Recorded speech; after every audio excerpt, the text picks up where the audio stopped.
Début décembre, la Quadrature du Net appelait à soutenir un mouvement étudiant qui prenait de l'ampleur à Paris 8. Dans leur viseur, la start-up Tweet TestWi et son service de télésurveillance d'examen à distance, alors jugée, je cite, déshumanisante, discriminatoire et intrusive, en plus d'être clairement illégale. 2 semaines plus tard, le 15 décembre dernier, le tribunal administratif de Montreuil a décidé de suspendre l'usage de ce logiciel.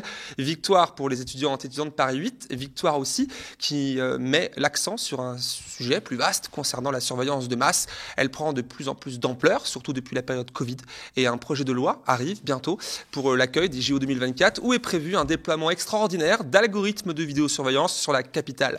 Pour en parler, je reçois Bastien Lequerec et Noémie Levin, juristes à la Quadrature du Net.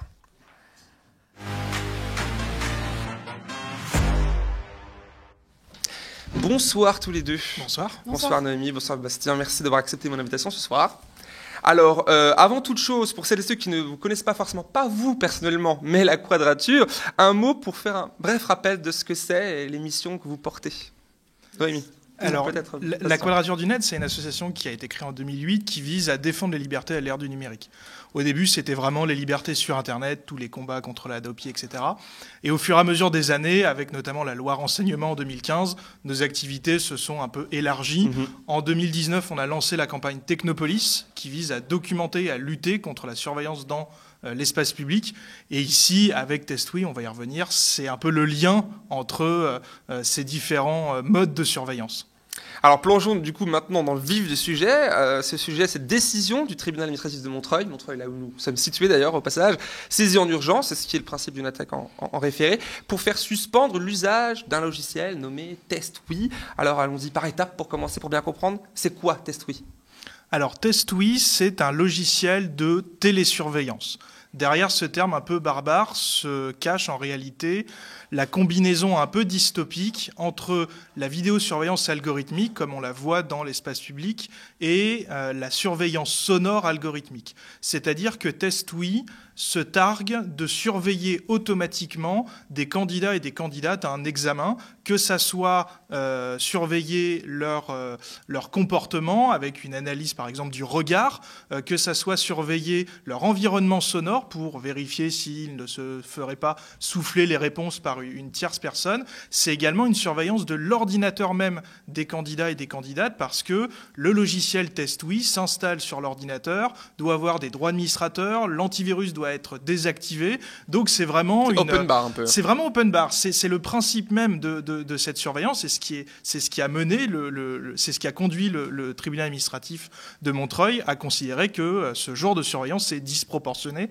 donc probablement illégal. Donc alors le côté regard, surveillance des corps, je crois à un moment donné que c'était écrit dans un des articles, c'était un peu orwellien. Je pense que le terme n'était pas de trop. Alors vous avez donc soutenu le mouvement étudiant qui naissait à Paris 8, qui s'opposait à cette télésurveillance de leurs examens à distance, avec succès donc, on l'a compris. Quels étaient vos arguments avancés devant le juge ? Alors déjà, je rappellerai qu'il s'agit à l'origine d'un combat des étudiants de l'Institut d'études à distance de Paris 8. Ouais. Et c'est important de rappeler ça parce que ça montre que la contestation à l'université, avec des mouvements qui naissent un petit peu de nulle part, mais qui arrivent à se structurer, ça peut fonctionner. Et c'est vraiment pas un combat de la Quadrature initialement. On est arrivé dans un deuxième temps.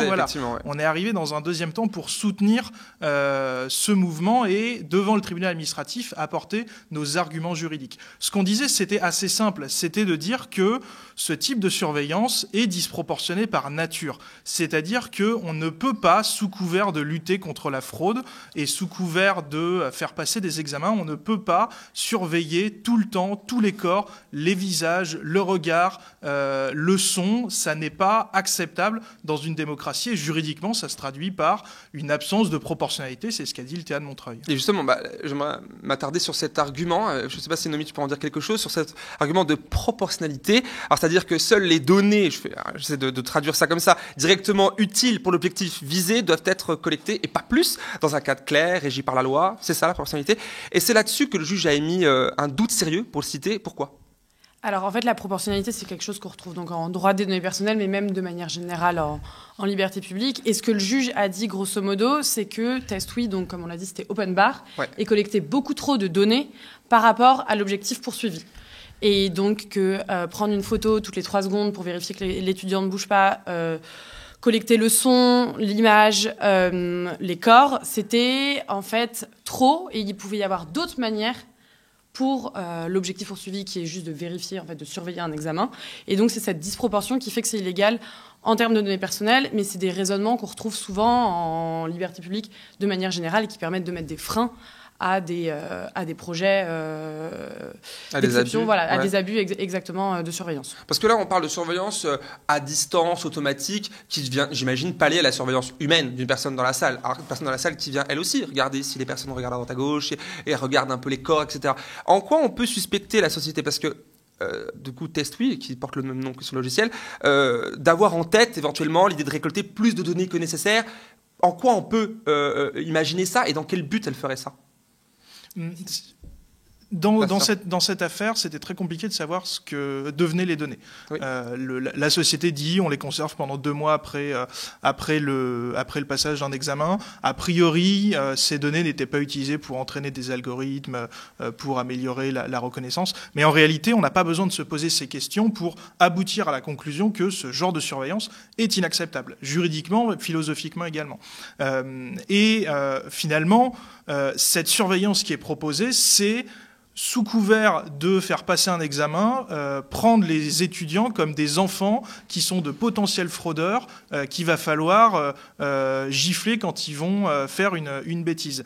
La société TestWi, sur sa chaîne YouTube, a des petites vidéos de démonstration et on voit vraiment qu'elle veut infantiliser les étudiants et les étudiantes qui passent des examens. Et il y a une formulation très anxiogène à la fin d'une de ces vidéos où elle indique que tout comportement suspect sera rapporté à votre administration. Et c'est une bonne manière de traduire ce que fait cet algorithme, c'est-à-dire que la décision de dire si un étudiant triche ou pas n'est pas prise par l'algorithme.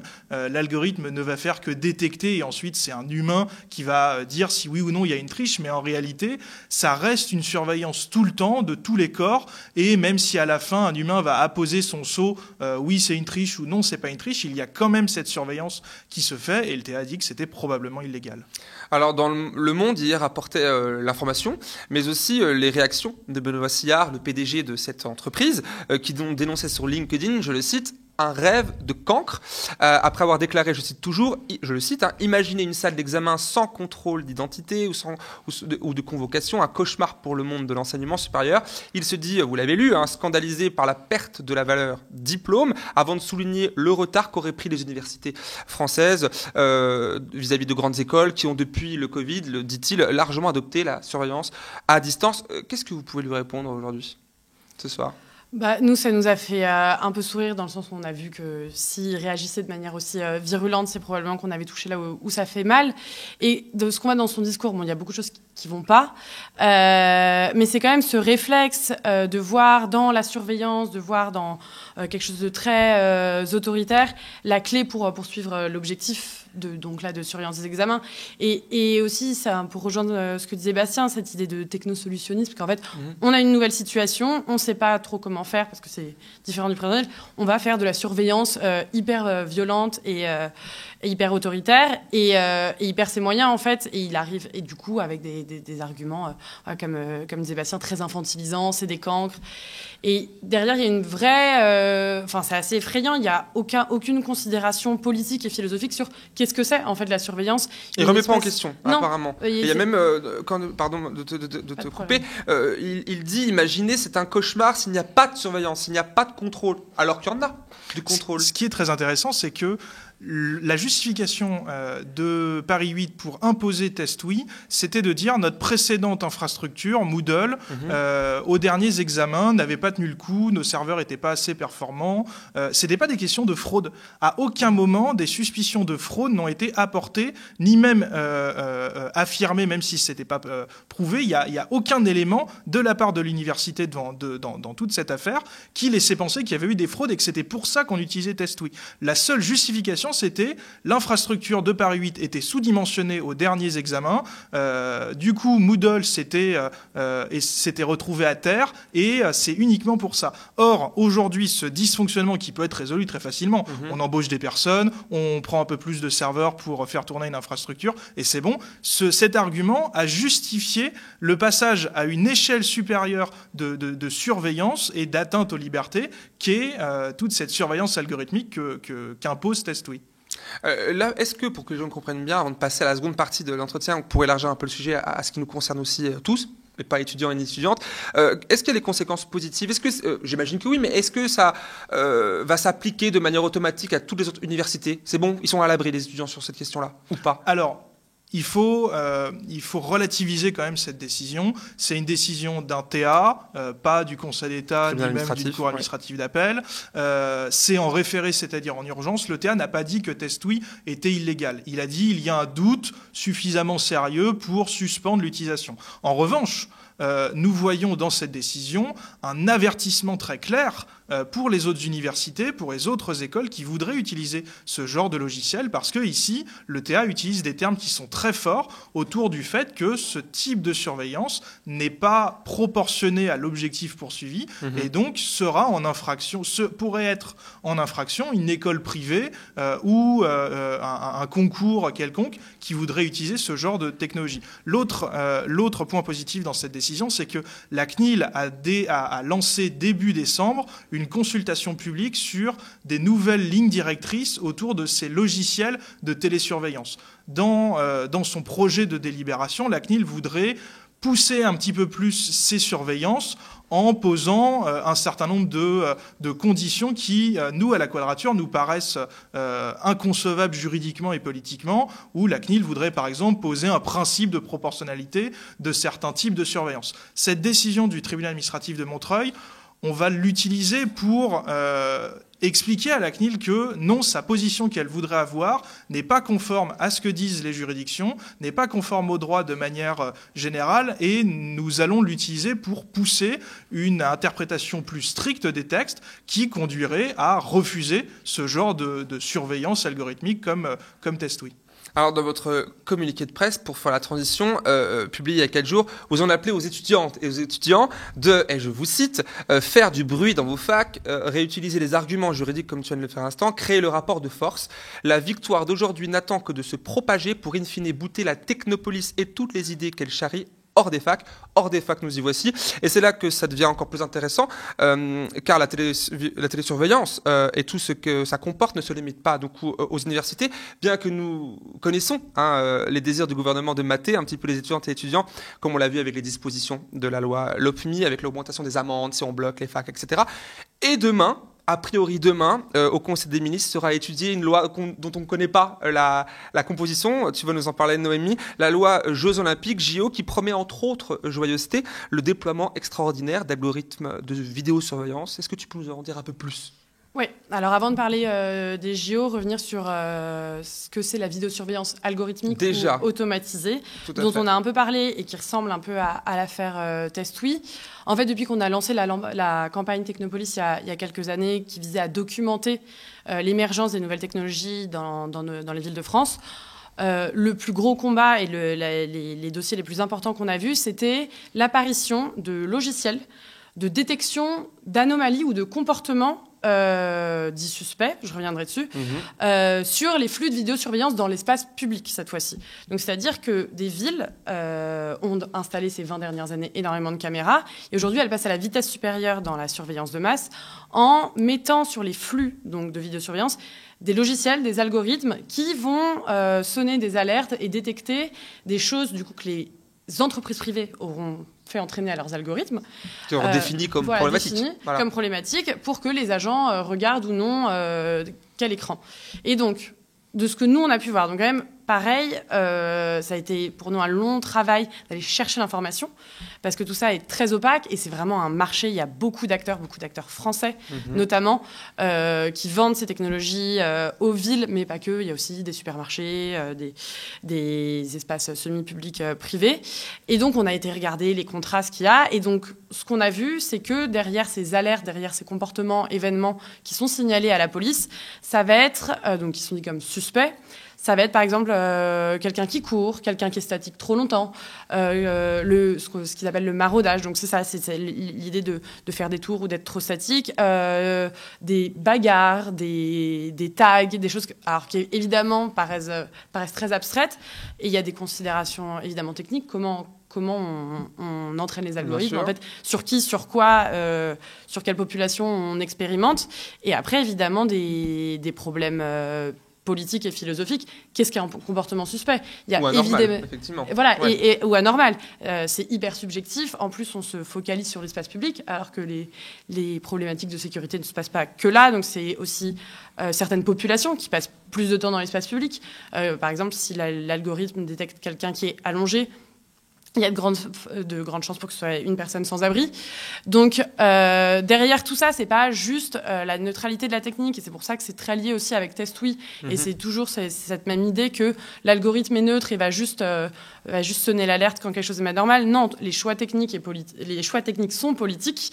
Et le fait d'implanter cette vidéosurveillance algorithmique est politique et pour nous hyper problématique parce qu'on passe à une échelle supérieure de la surveillance de masse, avec cette vidéosurveillance automatisée, puisque ça rend en fait les policiers totalement omniscients. Ils peuvent décider ce qui est suspect ou non, et en fait ça leur permet de voir beaucoup plus de choses et de réprimer encore plus une certaine partie de la population. Et donc nous à la Quadrature on a observé ça. Donc en fait c'est déjà hyper présent dans les villes de France, de manière illégale, parce que les arguments qu'on a avancés devant le tribunal administratif, c'est les mêmes. En fait, aujourd'hui, les données, ce qu'on appelle biométriques, donc notre corps, les données sur notre corps sont très, très protégées par le droit. Et en fait, c'est ces données-là qui sont analysées par les algorithmes dans l'espace public. Et c'est illégal. Même le ministre Darmanin l'a dit il y a 2 mois dans une audition au Sénat que c'était illégal. Donc il y a une espèce de statut flou. Il y a un flou, ouais. Mais du coup, tout le monde se presse pour que vite une loi arrive et légalise tout ça. Voilà. Et du coup, après, c'était la petite mise en contexte. C'est que, on le savait, on avait un focus, nous, sur les Jeux Olympiques 2024 à Paris, parce que c'était annoncé depuis pas mal d'années comme le moment où allait être exposée une vitrine sécuritaire du savoir-faire français en matière de surveillance. Et donc, on regardait un peu ce qui se passait. Et donc là, il y a une loi sur les Jeux Olympiques qui arrive, a priori qui sera présentée demain en Conseil des ministres, et qui prévoirait du coup des dispositions, un encadrement pour cette vidéosurveillance algorithmique.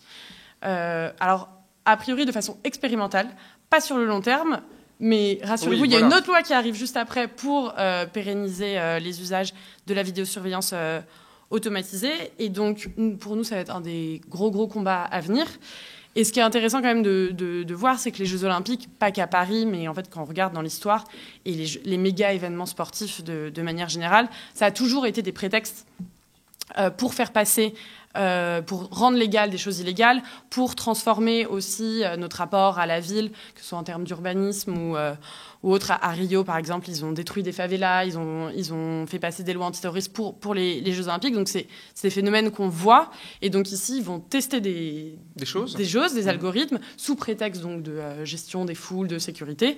Et pour les rendre acceptables et pour mieux les faire légaliser par la suite. Donc c'est vraiment un mécanisme de jouer sur cet état d'exception des Jeux Olympiques pour faire passer cette surveillance de masse.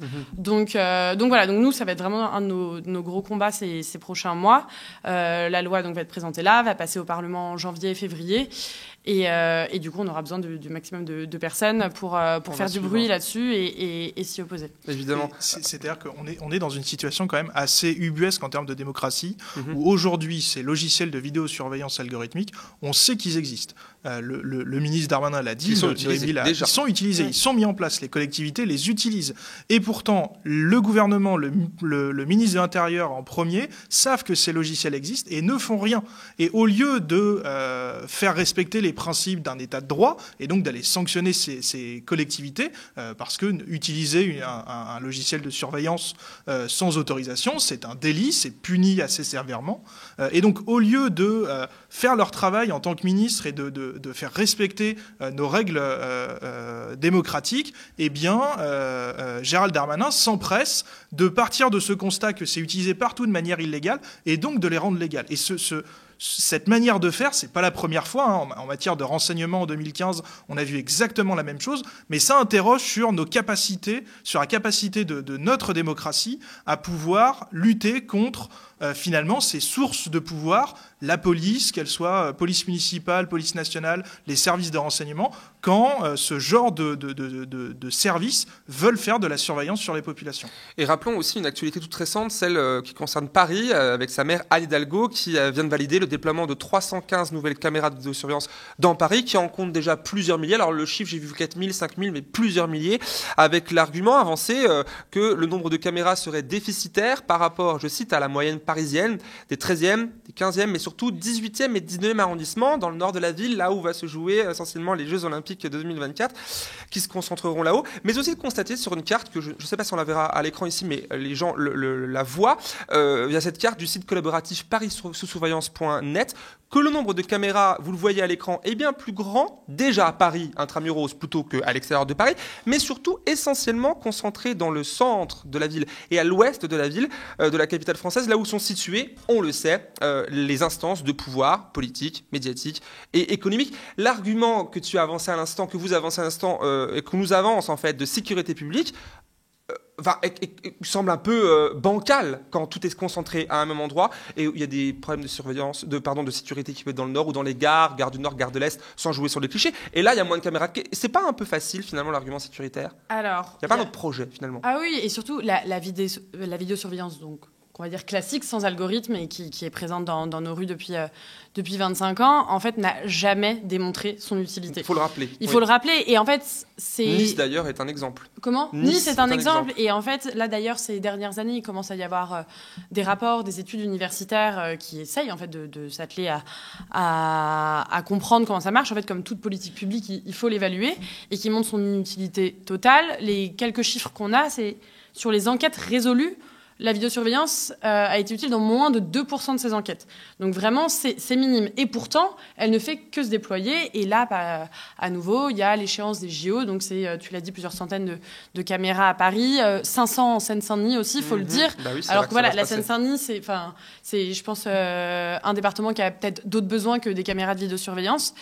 Et nous, on a aussi regardé les enjeux derrière ça, parce que c'est un marché. Il faut rappeler que la vidéosurveillance, elle est énormément financée par l'État. Il y a beaucoup de subventions. On voit la vidéosurveillance arriver dans des petites villes et des villages, alors que, à nouveau, ça questionne notre rapport à la sécurité dans des échelles beaucoup plus petites. Est-ce que vraiment une caméra va changer quelque chose ? Donc on comprend que la vidéosurveillance, c'est vraiment juste une manière politicienne d'agir, de montrer qu'on fait quelque chose sur la sécurité, alors que si on prenait un pas de recul, généralement, les politiques de sécurité, que ce soit dans l'espace public ou autre, c'est sur un temps long. En fait, c'est des politiques sociales, c'est des politiques d'éducation, c'est de l'aménagement de l'espace aussi à certains endroits. Et donc, oui, non, la réponse de la vidéosurveillance, déjà, elle coûte super cher. Écologiquement, c'est un désastre, c'est inefficace. Et en fait, c'est juste pour renforcer une croyance. Il n'y a aucun fait aujourd'hui. Un sentiment de sécurité. Voilà, et on parle de sentiment d'insécurité, et ça renforce la croyance qu'on agit pour la sécurité en installant des caméras, alors que pas du tout. Et au final, qui en sort gagnant ? Les industriels. Et aujourd'hui, avec la vidéosurveillance algorithmique, c'est l'étape d'après. C'est les mêmes personnes, c'est les mêmes boîtes. Et on n'a même pas fait encore l'audit de ces politiques de vidéosurveillance qu'on passe déjà à mettre des logiciels dessus. Ouais. Donc il y a un vrai problème aujourd'hui de démocratie, parce qu'il n'y a pas de choix. Et surtout, à nouveau, comme Bastien l'a dit, c'est énormément de pouvoir, d'information, et de capacité de répression pour l'État.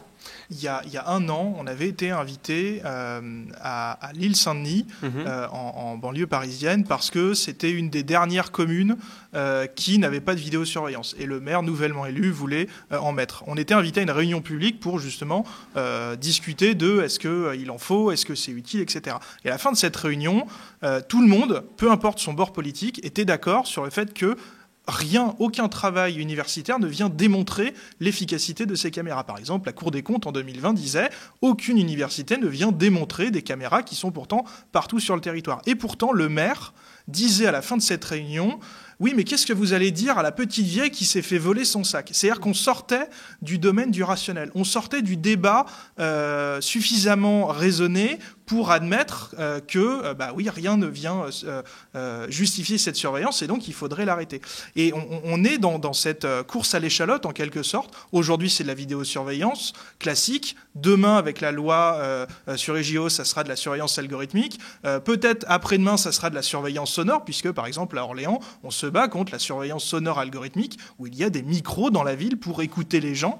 Voilà, on est toujours dans une surenchère sécuritaire et on essaie, tant bien que mal, de s'opposer à cet effet cliquet sécuritaire.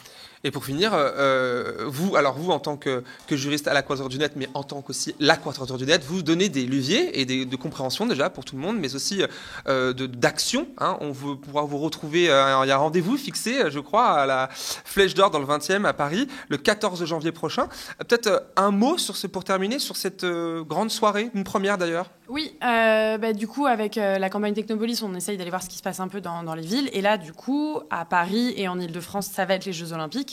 Donc, on fait une journée-soirée le 14 janvier pour présenter Technopolis, parler justement des enjeux de surveillance que les Jeux Olympiques vont impliquer en Ile-de-France, notamment en Seine-Saint-Denis, et après aussi faire des petits ateliers sur comment lutter, comment s'organiser. Donc venez nombreuses et nombreux, et ça sera que le début de cette lutte. On sera là, j'y serai. Et un dernier point sur tout ça, ça coûte de l'argent. Donc Exactement. On appelle évidemment encore une fois aux dons, à vous évidemment derrière. De dons, ouais. Voilà, on retrouve tout ça sur laquadraturedunet. Laquadrature.net, c'est ça, voilà, laquadrature.net sur internet. Merci à tous les deux d'être venus sur ce plateau ce soir. On continuera à suivre tout ça bien sûr, les sujets qui sont en fait passionnants, tout aussi inquiétants que passionnants et cruciaux pour notre avenir collectif. À bientôt tous les deux.